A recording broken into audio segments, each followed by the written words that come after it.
Hello అండి, అందరికీ నమస్కారం. మా కిచెన్కి స్వాగతం. ఈరోజు మా కిచెన్లో చికెన్తో ఒక మంచి రెసిపీ అనేది చేసామండి. అది ఎలా చేయాలో మీకు వీడియోలో చూపిస్తాను. ముందుగా అర కేజీ చికెన్ తీసుకుని చిన్న ముక్కలుగా కట్ చేసుకున్నానండి. కట్ చేసుకున్న తర్వాత నీట్గా 3-4 సార్లు శుభ్రంగా కడగండి. కడిగిన తర్వాత అందులో తగినంత కారాన్ని వేసుకోండి. అంటే కారం ఎక్కువ తినేవారైతే కొంచెం ఎక్కువ వేసుకోండి, తక్కువ తినేవారైతే కొంచెం తక్కువ వేసుకోండి. నేనైతే 1 స్పూన్ కారం అనేది వేసుకున్నానండి. అలాగే చిటికెడు పసుపు, తగినంత సాల్టు, అలాగే 1 స్పూన్ అల్లం వెల్లుల్లి పేస్ట్ని వేసుకొని బాగా కలిసేటట్టు ఈ చికెన్ అంతా కలుపుకుంటున్నాను. వేసుకున్న ఉప్పు, కారం, అలాగే అల్లం వెల్లుల్లి పేస్ట్ ఇవన్నీ బాగా కలిసేటట్టు కలుపుకొని 1 గంట పక్కన పెట్టేసుకోండి. ఇప్పుడు ఈ కర్రీకి కావాల్సిన మసాలాలు అనేవి వేయించుకుంటున్నానండి. ఇందులో ధనియాలు, జీలకర్ర, లవంగ మొగ్గలు, యాలక్కాయలు, అనాస పువ్వు, జాపత్రి, అలాగే చిన్న బిర్యానీ ఆకు వేసుకుని తగినంత క్వాంటిటీలో వేసుకుని వేయించుకోండి. ఇలా వేయించుకున్న తర్వాత ఒక ప్లేట్లోకి తీసుకుంటే చల్లారుతుంది. ఇప్పుడు అదే కడాయిలో 1 స్పూన్ ఆయిల్ని వేసుకొని 2 ఉల్లిపాయలని పొడవుగా కట్ చేసుకుని వేసుకుని కొంచెం ఫ్రై చేసుకోండి. ఇవి కొంచెం ఫ్రై అయిన తర్వాత 2 టమాటాలను కూడా పొడవుగా కట్ చేసుకుని వేసుకుని అవి కూడా ఫ్రై అయ్యేదాకా ఫ్రై చేసుకోండి. ఇలా ఉల్లిపాయలు, టమాటా ముక్కలు ఫ్రై చేసుకొని కర్రీలో వేసుకోవడం వల్ల టేస్ట్ అనేది చాలా బాగుంటుంది. ఒకసారి ఇలా ట్రై చేయండి.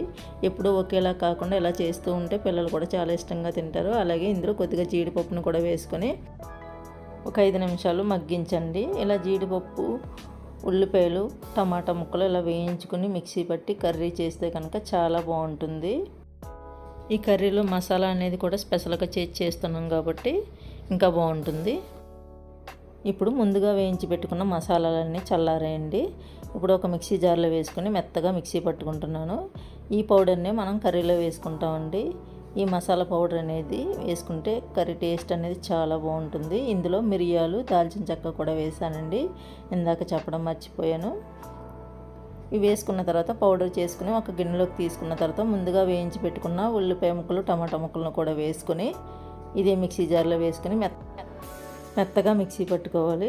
ఇప్పుడు స్టవ్ ఆన్ చేసి అదే కడాయిని పెట్టుకుని 2 స్పూన్ల వరకు ఆయిల్ వేసుకుని మిక్సీ పట్టుకున్న ఈ పేస్ట్ని కూడా వేసుకుని వేయించుకోవాలండి.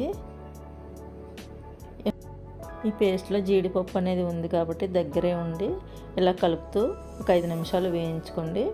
ఇప్పుడు 2 రెమ్మల కరివేపాకును వేసుకోండి. అలాగే 2-3 పచ్చిమిర్చిని కూడా కట్ చేసుకుని వేసుకోండి. ఇలా వేసుకొని మరికొద్దిసేపు ఫ్రై చేసుకోండి. ఇప్పుడు 1 స్పూన్ అల్లం వెల్లుల్లి పేస్ట్ని కూడా వేసుకొని పచ్చివాసన పోయేంత వరకు ఫ్రై చేసుకోండి.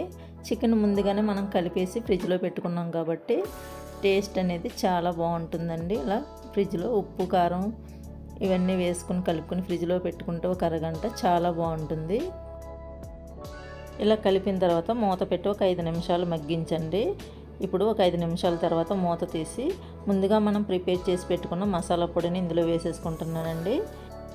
ఇప్పుడు కొద్దిగా కొత్తిమీరను కూడా ఇందులో వేసుకుంటున్నాను. ఇప్పుడు ఒకసారి బాగా కలుపుకొని మూత పెట్టి మరొక 5 నిమిషాలు మగ్గించండి. ఈ మసాలా పొడి అంతా మనకి చికెన్కి పట్టేలాగా బాగా కలుపుకొని ఒక 5 నిమిషాలు మూత పెట్టి మగ్గించండి.